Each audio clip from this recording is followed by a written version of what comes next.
aqui. Este é o meu templo, este é o meu palco, ao lado do meu piano, ao lado do meu violão, que vocês não estão nem vendo, e por uma razão muito especial. Toda sintonia que eu trago para vocês tem algo a acrescentar. Seja no mundo corporativo, no mundo invisível, no mundo das ferramentas de cura alternativas. E hoje eu resolvi sair da caixinha. Vou falar de um assunto que eu nunca imaginei que a gente pudesse ter um programa inteiro sobre isso. Imagine a vida sem som. Imagine um filme como era antigamente, sem som, sem música. Fica algo assim muito monótono. Vocês concordam comigo? E o que eu vim falar hoje, aliás, eu não, o meu convidado, é sobre o mundo das trilhas sonoras. Ninguém imagina o que há por trás disso. Mas como eu não entendo nada e vou aprender agora, eu vou chamar o queridíssimo maestro Rafael Righini, que já estava aqui tricotando comigo, né? Cruzando a frente. Não é? A gente faz essa cena. Oi, tudo bem?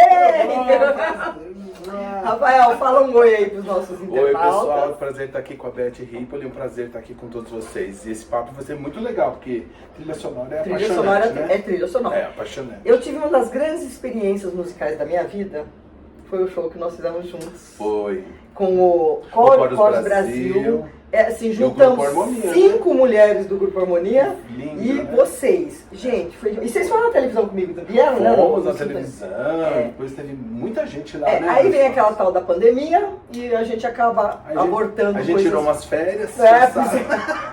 Mas ó, vocês aguardem, porque nós tricotamos aqui, vai sair alguma coisa, né? Com certeza, Vamos várias fazer coisas. alguma coisa.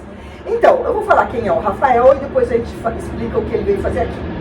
Ele é maestro, professor, doutor Rafael Righini, porque ele é doutor em comunicações e mestre em artes pela USP, bacharel em composição e regência pela Unicamp e bacharel em música pela Faculdade Santa Marcelina. Só, né? Obteve recentemente um pós-doutorado pela Universidade Paulista e cursou aperfeiçoamento no Conservatório de Genebra, na Suíça. Ai, meu Deus. Esforçado esse menino. Não é? Caraca! Hoje ele atua como diretor musical, produtor e é professor titular da FAAP, onde ministra a disciplina como trilha sonora. Né? E eu tô chavecando ele para ver quem sabe ele produz um show meu. Vamos conversar. Tá encaminhado. 5 mulheres, tá bom pra você? Nossa, dá conta? Vai!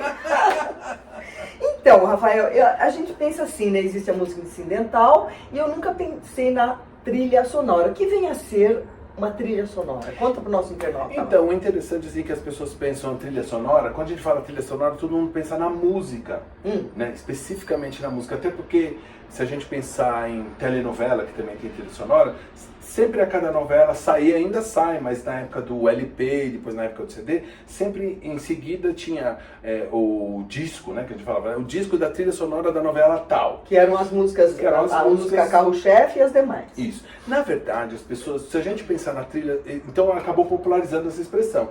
Mas se a gente for analisar tecnicamente, a trilha sonora é muito mais do que isso. Na verdade, o que as pessoas levam para casa, ou levavam e levam ainda, é um pedaço da trilha sonora. Elas levam da parte da trilha sonora total, leva a parte das canções. Tá. Porque, como você já deu a dica no começo, a trilha sonora, além das canções, tem a trilha incidental, que geralmente são as músicas orquestradas, são as músicas que dão os climas. Explica pra eles o que é a música incidental. Incidental, esse é um termo que é muito brasileiro, né? Ah, é? Porque no exterior a gente não fala exatamente incidental, eles chamam de score, né? Porque tem a ver com a parte com a orquestra, é a música orquestrada que delineia, que acompanha e que desenvolve a narrativa. Aqui no Brasil acabou se usando essa expressão e ficou trilha incidental, aquela que incide, quer dizer, aquela que vai em função dos acontecimentos. Tá chegando o ladrão, que ele passa aquela música tenebrosa, misteriosa, tenebrosa, a música de então numa praia, aquela música...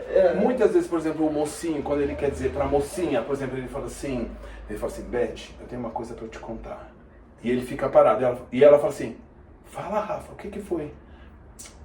Ele vira. Quando ele vira, entra a música, e a música é que conta o que ele queria falar. Então, pro Isso público, que é a música incidental. Então tem aquele clima romântico, etc, né? Então tem essa parte, mas é muito mais do que isso, porque a gente pensar na trilha sonora, além das canções, das músicas orquestradas, enfim, das passagens, das situações onde você tem as marcas, né, que a gente chama de marcas sonoras, etc. Por exemplo, cena de suspense tem muito isso, né? O cara vai botar a mão na maçaneta e né? Essas marcas que preparam. E as pessoas não percebem que tem todo esse detalhe. Esse é que é o legal, esse que é o apaixonante desse universo musical. Mas, além disso, a gente há de considerar também os ruídos todos. Toda a ruidagem, as pessoas pensam que elas são gravadas juntos. Por exemplo, tem um microfone aqui que está nos gravando. E essa cena é gravada. No mundo do cinema, da televisão, da telenovela, das séries, etc, todos os ruídos, por exemplo, se tem alguém andando, gota d'água chovendo, isso tudo é trilha, faz parte da trilha? Isso tudo faz parte da trilha sonora, que é colocada depois.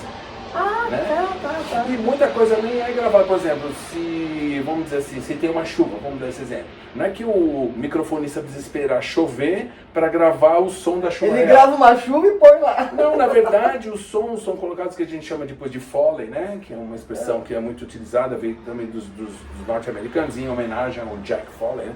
Mas enfim, ele pega outros elementos que emitem aquele som. Então, por exemplo, a gente tem aqui no Brasil, só para ficar conhecido aqui, a gente tem, por exemplo, o pau de chuva, que é tipo um tubo, né? Um cilindro fechado nas duas pontas, onde você coloca, por exemplo, arroz. E você vai no microfone e você vai fazendo... não acredito. Ou arroz, ou areia, ou feijão, conforme o tipo da chuva. E aí você vai criando sons. Por isso que a gente fala sound design, por isso que a gente desenha o som. Né? Então tem que ter um departamento específico para criar, de mais de uma pessoa, com certeza. Sim, são muitas pessoas. Então a gente tem várias pessoas trabalhando, além da voz. Então vamos considerar que os filmes falados, né? Os talking films, né? Os filmes falados, essa microfonação ela é muito importante. Né? A gente está falando agora da distribuição do microfone. Quando você vai falar, por exemplo, onde é que está o microfone? Será que ele está para cá, está para cá, está em cima, está por baixo, que as pessoas às vezes nem sabem onde é que está esse microfone. Então tem pessoas especializadas nisso. Tudo isso, tudo que for som, faz parte do universo da trilha sonora. Então o que a gente conversa, que depois a gente destaca, que a gente costuma bater mais papo, é sobre a questão da música, mas a música é um pedaço da trilha sonora. Que trabalheira, cada filme, imagina uma novela que são 80, 100 capítulos. É uma maravilha. De cair os cabelos. Bom, e quais as grandes trilhas sonoras do cinema que você poderia citar pra gente? São inúmeras, né, Beth? Assim, eu assim, particularmente, costumo destacar, assim, lógico, a gente vai pegar em retrocesso, né? Assim, pegando na evolução, lógico que a gente vai destacar aquilo da Ribalta, do Chaplin, etc. Mas as que mais me chamam a atenção, né? Então, por exemplo, a trilha sonora do filme E o Vento Levou, que é um clássico, né? Dr. Zhivago. Dr. Zhivago. Eu, particularmente, tenho uma ligação muito particular, muito especial com a música do Mágico de Oz. Sim. Né? Que na verdade era uma peça, primeiro começou com um livro, que depois virou uma peça de teatro, que depois foi pro cinema e depois virou musical. E eu tive a oportunidade de reger a primeira montagem do Mágico de Oz do Brasil, já foi em 2000. Ele faz isso também pra nossa. Então eu tenho uma relação muito especial com o Mágico de Oz, porque eu tive que, além de eu já gostava do filme, conhecer a história, mas de ter adentrado esse universo do Mágico de Oz, entender, né, musicalmente, né, o que quer dizer cada passagem, cada melodia, cada harmonia, né, a relação a Dorothy, a bruxa e cada um dos personagens, né, o Homem de Lata, o Leão, o Espantado, enfim, toda aquela história. Então, o Mágico de Oz é muito especial. Além disso, depois, mais pra frente, eu acho que o Cantando na Chuva. Cantando na Chuva. Né? Singing in the Rain. Jane Kelly. E depois, são inúmeros, mas o meu de cabeceira que eu adoro, além da música, eu gosto da história do filme, que é O Poderoso Chefão, né? A trilha, a música, né? De Nino Rota, que é maravilhosa, né? Um que eu gosto muito, se é que eu posso citar, é Summer in Time, Algum Lugar do Passado. Ai, que lindo. Aliás, que filme maravilhoso. E a música, né? música. A música especial, né? Porque quando a gente vê que o personagem, quando ele encontra, né? As pessoas precisam assistir, né, Samuel, em algum lugar do passado, né? No Brasil, que quando vem aquela senhora e entrega aquela caixinha, né, de música, ele toca e ele ouve a Rapsódia sobre um tema de Paganini, né, de Rachmaninoff. Quer dizer, aquele é o elo de toda a história. O compositor, que é o John Barry, ele vai desenvolver a música dele a partir desse tema. O John Barry acertou. E a música, ela faz um looping, né? Você vê que é um filme que ele, se você assistir, é muito pra ver de novo esse filme. Porque é um filme que ele tem um começo e tem um fim, mas que na verdade não tem começo nem fim, ele fica girando. Sim. Porque para ele se encontrar e uma pergunta o que hoje se fala muito, que é a marca da pessoa, da empresa, a pessoa ser uma persona. Se eu estiver errado, você me corrige. Diga. A música, a trilha sonora de um filme que ficou famoso, ele acaba virando a marca do filme, como é o caso do Casablanca. Exatamente. Aquela música As Time Goes By, que é a trilha sonora, uma das canções principais, virou a marca. Vira a marca, exatamente. Não é? Isso é muito interessante. Um lugar chamado Nothing Hills. Sim.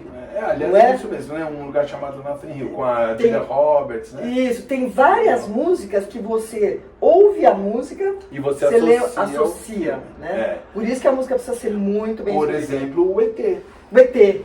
Aliás, eu no meu trabalho, né? Aliás, depois eu vou te dar o livro daqui a pouquinho, que eu faço uma análise exatamente dessa questão da trilha sonora. O Spielberg, na época, ele tinha um problema, ele tinha um pepino na mão, que era o quê? Ele queria lançar a história de um ET, aquele personagem que é um extraterrestre, mas um boneco feio, né? Que, aliás, o Del Rangel, grande diretor, já faleceu recentemente, mas que comentou comigo na época, na entrevista, ele falou de uma forma brilhante. E ele diz assim, olha o desafio do diretor, tem que passar para o público, e sobretudo do público infantil, infanto-juvenil, fazer com que as pessoas se afeiçoassem àquele boneco feio, baixinho, horroroso, cabeça chata. E a gente se apaixona por ele. E a gente se apaixona. E ele fala assim, a música, a trilha musical, ela é responsável por, ele diz assim, por mais de 70, 80% do sucesso do filme. Verdade. Porque a gente se afeiçoa ao personagem através da música. E, no caso, o John Williams, o compositor, né, que é o responsável pela trilha musical, a gente vai vendo que ele constrói, se a gente for dissecar o filme, a gente vai ver que a trilha, o tema completo, ele só vai aparecer praticamente na parte final do filme. E o que ele faz? Ele picota, secciona a música e ele vai dando fragmentos desde a primeira cena. Só que cada vez o fragmento ele é modificado. Significa o quê? Quando a gente chega lá na frente, a pessoa já se familiarizou. A gente sabe quem é o ET. A gente se apaixona por ele. A música. Realmente. Vamos lembrar qual. O She é o do Nothing Hills, não. She Will Be the Face. E aquele, já sei, Ghost. O outro lado da vida. Unchained Bell. Oh, my love, my darling. Gente, esse também é super marcante. Marcante. Então, a música tem essa função também, né? Quer dizer, quando a gente diz que é o casamento perfeito, né? Quando você tem um filme incrível, com uma música incrível, um é associado ao outro, né? Então, tipo, por isso que eu falei o ET, mas eu podia dizer aqui o Indiana Jones. Sim. Poderia dizer o Star Wars, né? A gente tem muitos exemplos, né? De você ouve a música, você lembra do filme, você assiste o filme, você lembra da música. E, por exemplo, nas novelas, também tem muita influência a trilha sonora, não tem? Sim. Gabriela, o que veio primeiro? A novela Gabriela ou a música Gabriela? Ou foi pedido uma música para ser o tema da Gabriela? Pelo que eu me recordo do Gabriela, eles tiveram várias discussões. Naquele tempo, eu vou falar assim, sem total certeza, porque a gente deveria checar. Eu até analiso isso no meu livro, mas na década de 70, porque Gabriela, se não me engano, é de 75, 76, era costume ainda de que a Rede Globo encomendava músicas para os compositores, diferente depois das novelas a partir, sobretudo, dos anos 80 para até os dias de hoje. Muda a política, porque se percebe o que a gente chama da fase da industrialização da telenovela. Então, antes que essa fase, vamos dizer assim, a fase pioneira, mas não dos pioneiros lá dos anos 50, 60, já é uma fase, vamos dizer assim, a fase de de ouro, né, das telenovelas, que são os anos 70, né? Sim. Sobretudo ali, depois do... Começa ali... Selva de Pedra, né? Começaria ali com o Beto Rockefeller, né? Que é a viradinha dos 60 para 70, 69, por ali, 60, 70. Depois vem Irmãos Coragem e depois o grande marco, a Selva de Pedra, onde as novelas davam praticamente 100% de audiência, que isso não existe mais. Não existe. Então, as músicas, elas eram ainda encomendadas pelos compositores. Então, por exemplo, Vinícius de Moraes, Toquinho, Roberto Carlos, Erasmo, quanta gente compôs. Até recentemente, por exemplo, encomendaram para o Roberto Carlos a Sereia, né? Então, mas é uma canção, né? É uma canção. Naquele tempo eles compunham as várias canções dos personagens. O mesmo compositor fazia para cada personagem? Era um pensamento que existia na época. Nossa, que... Depois com o advento da som livre, da gravadora, etc., que se percebe uma fatia de mercado, o público se apaixona, aí passa por uma fase de industrialização, né? Aí então passa a se perceber que, porque tem uma disposição, muitas músicas, muitas canções, né? Então as pessoas, os artistas, os músicos, as gravadoras começam a oferecer músicas. Então aí começa a fazer um trabalho diferente. Em vez de ter uma composição específica, acaba se analisando, se pesquisando que música que cabe no personagem. Então, gente, já vou deixar aqui com o maestro, que eu tenho um CD. Aliás, deixa eu te dar, né? Esse aqui é inteirinho autoral, vai que ele oferece uma novela e aí a minha música fica famosa. É assim, ó, vou prevenir. Não tem chororô, não tem traição, não tem sofrência. É tudo música assim, alegria plena. Então é a música do personagem principal. Tá vendo? Do protagonista. Sintonia, reencontro, olha que lindo, saudade, vida. Tudo de bom. Olha, sabe que essa reencontro dá um gancho interessante, porque se a gente for ver a vida do protagonista e da protagonista, do mocinho e da mocinha, como a gente costuma dizer, na verdade, em termos de narrativa, é um pouco chato, né? Por isso que os artistas, por isso que os atores e as atrizes, eles adoram fazer os vilões, porque eles têm curva, né? O mocinho e a mocinha geralmente é a mocinha, né? Porque se ele tiver muito desvio, ele não é mais o mocinho nem ela é a mocinha. Mas uma das características para poder dar movimento na trama é que geralmente eles se conhecem, etc, etc. Eles se separam para ter um pronto, já está aqui. Aproveitando o meu presente, é o seguinte, quem vem aqui no programa quem não vem ao programa Sintonia, compra. Mas quem vem ganha o meu livro, que foi a minha ousadia. Aliás. Uma septagenária pelada na capa, dá licença. Não, adorei, essa capa tá lindíssima. É a Playboy do século XXI. Pois é, e ó, gente, eu sou moderna, eu sou uma avó moderna. Tem um QR Code aqui, que você que deve saber já para que serve, você acessa 300 programas Sintonia, todos os assuntos. Você vai rolando, você escolhe o que você quer e vai encontrar o Rafael. Quando a gente veio no Corpus Brasil. Nossa, no Bando de Mulher, lembra? Foram vocês e aquelas... como é que elas chamam? Não lembro mais as meninas que foram cantar com a gente. As 4 meninas. Então, esse aqui é seu. Pode me dar o meu, que eu já sei que você trouxe. Vamos lá. Eu trouxe também pra você. Porque de presente, nós estamos aqui nem na época do escambo. Olha, gente, ele lançou a trilha sonora da telenovela brasileira. Gente, você deve ter feito muita pesquisa. Que é originalmente a minha tese de doutorado pela Universidade de São Paulo, que foi publicada pela Edições Paulinas, né, e se transformou em livro, e que é muito interessante, assim, porque eu analiso mais ou menos desse período dos anos 70 até os anos 2000, 2000 e pouco. Eu destaco algumas das principais telenovelas, eu faço uma análise das músicas. Nossa, vai ser da minha cabeceira. Vamos fazer um brinde? Porque a gente toca, a gente escreve livros. Vamos fazer um brinde. Hoje não tem água aqui, nós abrimos um champanhe, porque eu tava com muita saudade aqui do meu amigo. Fique morrendo de inveja, tá? Saúde, e ó, é o seguinte, eu quero saber mais uma coisa, tá? Delícia. Queria agradecer ao meu amigo Paulinho Ladeira, que eu falo, acabou meu espumante. Ele manda.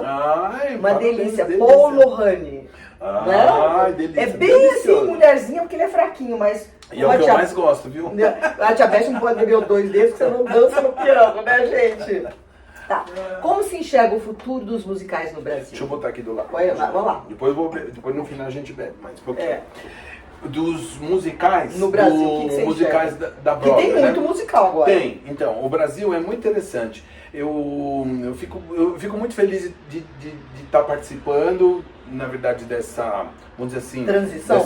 E dessa explosão dos musicais, porque assim, a gente teve tentativas no passado, né, nos anos 80, 90, etc. Mas foi de fato a partir dos anos 2000 que a gente foi criando uma indústria do musical Broadway no Brasil, especificamente em São Paulo. Hoje já está espalhado.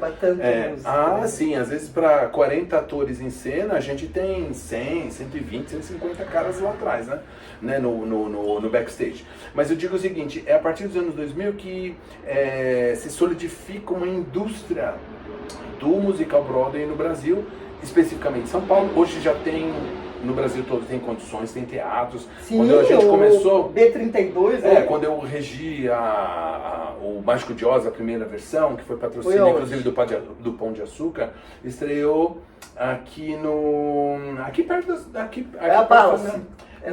Não, já era... meu Deus do céu, me fugiu o nome ali. Não tem importância. Enfim, ele nem era exatamente um teatro, era uma casa de show, tipo Palace, que foi adaptado. Depois é que surgiu o Teatro Abril, que hoje é o Teatro Renault, que não sei se já mudou de nome de novo, e depois é que surgiram todos os grandes teatros, né? Não, hoje tem teatros excelentes. Hoje tem Teatro Bradesco, Teatro Santander, enfim, Safra.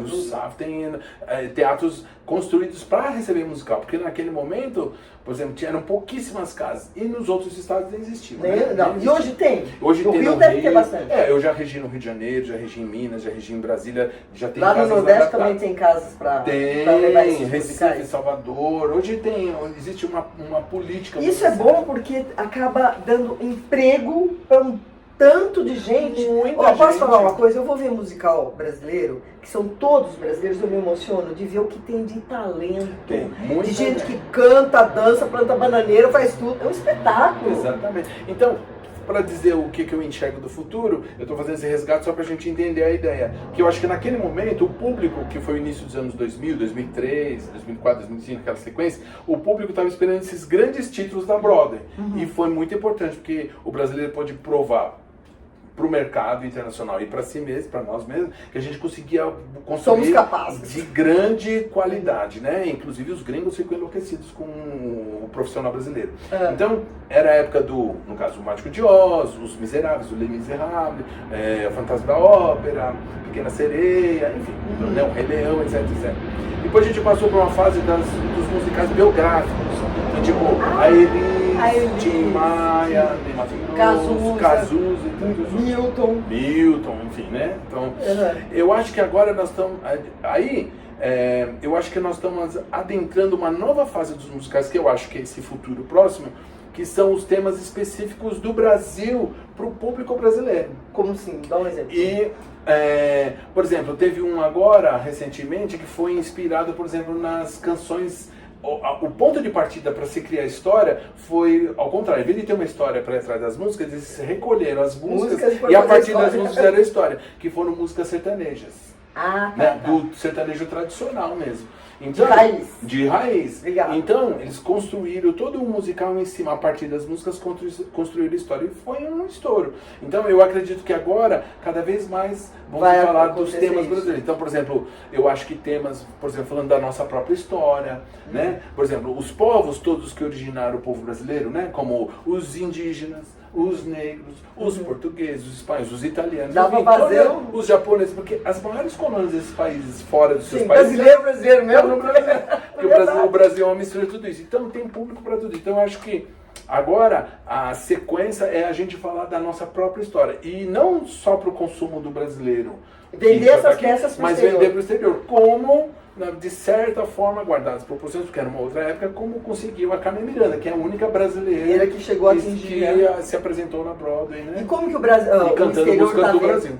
O exterior está percebendo esse movimento aqui? O estrangeiro é apaixonado pelo Brasil. Eu digo isso até por experiência própria, já que eu tive a oportunidade de morar, né? Esse tempo em Genebra, eu passei quase 4 anos lá. E Genebra é pequenininho. Sim. Né? É uma cidade pequena, muito internacional por causa da ONU, e tem gente de todos os lugares, alemães, franceses, africanos, indianos, hindus, enfim, tem todo tipo de gente lá, franceses, italianos, enfim. E o que acontece? Toda vez que eles encontravam os brasileiros, eles ficavam encantados, porque a gente já tem né? Já tem essa, vamos dizer, esse mito do brasileiro da alegria, da música, latino, né? da arte, da dança. Então eles são muito receptivos. E a gente deixa aqui um pedido para esse pessoal que está nos ouvindo, que prestigie o teatro brasileiro, né? Claro, com certeza. Porque... Eu todo mês eu vou ao teatro, seja um musical, seja uma peça, porque eu acho que a gente precisa valorizar o que a gente tem. Sim, e temos... Ah, não, eu só vou se eu for para Broadway, só se eu for para os Estados Unidos, ou só se eu for para Não, Paris. ao contrário. Eu acho que o momento está muito propício, porque como a gente tem profissionais altamente gabaritados hoje, né? Existe um mercado muito grande. Eu acho que o brasileiro, não, tenho certeza, o público já lota todos os teatros. Tanto que é difícil comprar o ingresso, né? Se a gente não comprar com alguma Tem agora a produção do Mamma Mia, que está no Teatro Vibra.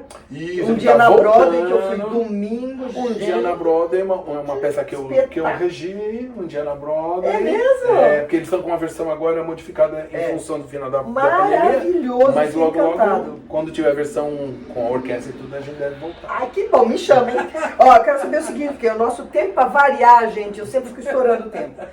Como que você vê a convergência dos meios? Por exemplo, a TV vai acabar? O rádio vai deixar de existir por conta da internet, por conta dos streams? Esse assunto é muito interessante, porque olha que interessante, o cinema, né, que veio antes, quando lançaram a televisão, e em especial aqui no Brasil a partir de 1950, mas no exterior, nos Estados Unidos, na Alemanha já existia, na década de 40, surgiu esse assunto, será que o cinema vai acabar? E na verdade não acabou. Acabou. E depois, conforme a televisão foi avançando, o rádio, que era o grande veículo aqui no Brasil, também teve gente que falou, mas agora o rádio já era. E na verdade não, ele encontrou seu próprio caminho. Então eu acho que com a internet, o que acontece? Eu estou vendo uma convergência, uma espécie de hibridismo dos meios. Então eu acho que nada vai terminar, eu acho que as coisas vão, na verdade, um contribuir para o outro. Então o rádio vai continuar sendo rádio, mas a gente pode ver que o rádio já não é mais só rádio, ele é rádio. Ele é rádio, ele é TV, porque a gente pode ouvir como no rádio, não é? Eu às vezes escuto da minha casa, eu escuto dirigindo o carro, ligo o rádio, etc. Mas quem quiser pode assistir. Mas na Smart TV você vê a pessoa. Hoje você sabe quem são os personagens da CNN, né? Isso. Qual a outra? CNN, CBN. Globo a rádio que toca notícias. CBN, você vê as pessoas. Então eu acho que isso que é interessante. Acho que na verdade, eu acho que o caminho é o hibridismo.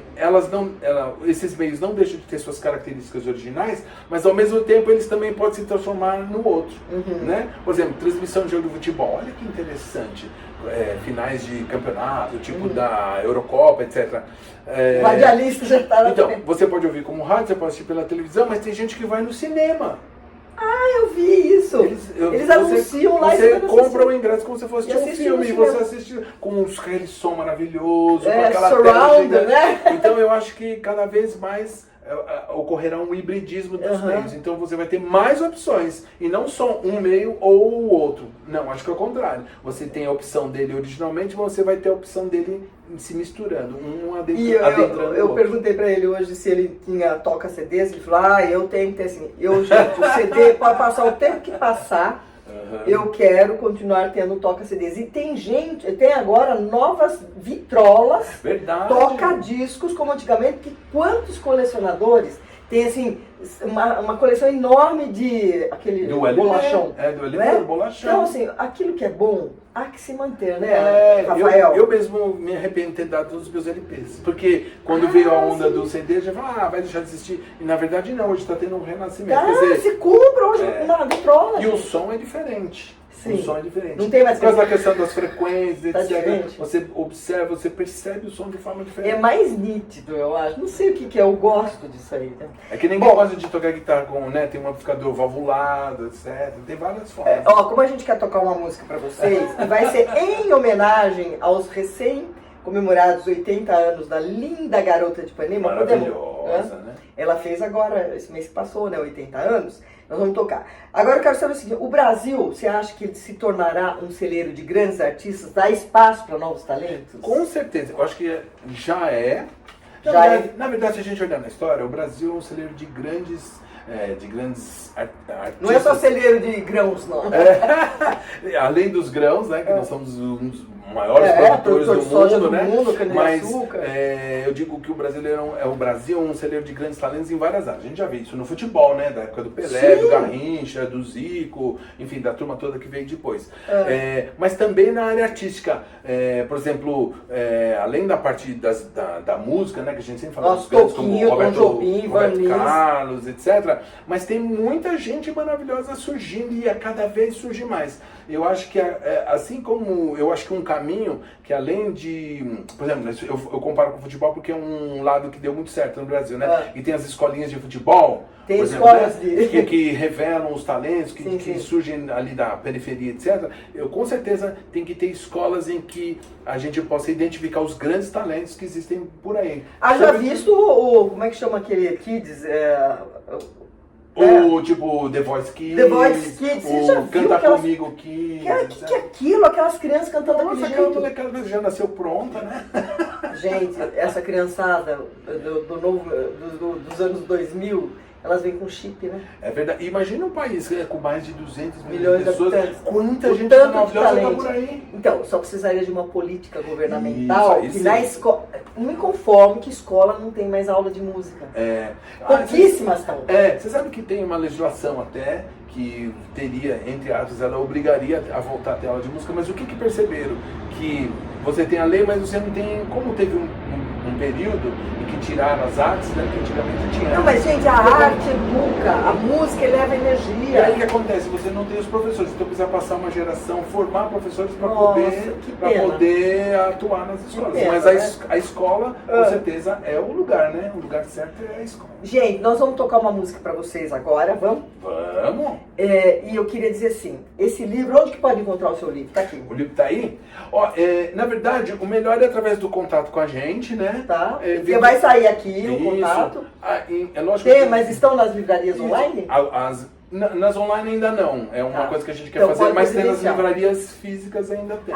Tem na livraria física. Então, ao contrário, o meu tá na online e não tem na física. Eu preciso digitalizar meu processo. Então, eu vou te apresentar uma pessoa que faz isso. Legal. Gente, queria agradecer. Vamos fazer um brinde antes de ir embora. Nós vamos tocar, com o espumante Paul Lohane. Hoje eu tô no meu campo, né? Que fala de música, de trilha sonora, de televisão. Me aguardo que uma música minha vai estar numa novela, hein? Com certeza. Não com certeza. Eu reencontro, a gente já não tá? Beijo pra vocês e até a próxima semana, hein? Esqueci, dá uma mensagem aqui pros nossos internautas. Poxa, queria dizer assim que é um prazer falar de trilha sonora. Esse é um assunto inesgotável, né? Dá pra gente fazer vários outros encontros. E bacana estar aqui com vocês. Se tiverem perguntas, né? Pode mandar. Manda pra gente, a gente vai ter uma prazer. E se achar simpático aqui o meu entrevistado, gostar do assunto, que isso é cultura pura. É verdade. Cultura. Vocês tocam o sininho, se inscreve e compartilha. Porque, gente, uma andorinha não faz verão. É verdade. A gente precisa de mais e mais andorinhas partilhando coisa boa. Isso né? mesmo. E o Sintonia só tem coisa boa. 321 entrevistas. Parabéns. De conteúdos. Muito Beijo. legal. Tchim, tchim. Tchim, tchim. Ouçam a gente, não vai embora não, hein? Conforme prometido, estamos nós aqui, sem ensaiar, tá, gente?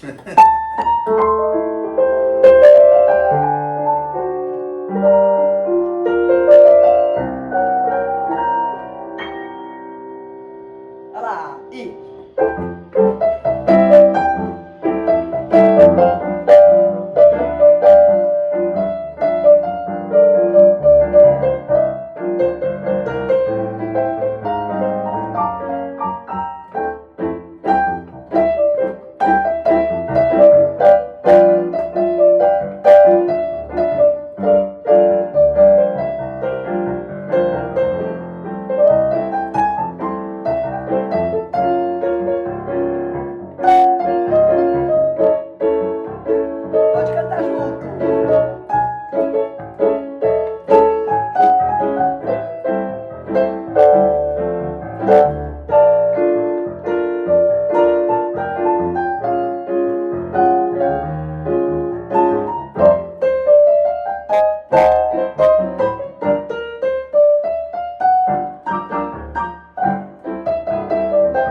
Elô Pinheiro, essa foi pra você, hein? 80 anos e um mês com o maestro Rafael Riguini. E vocês, ó, manda pedido de música que eu chamo ele aqui de volta. Boa, E nos aguardem, vai ter muitas novidades por aí. Tchau, gente!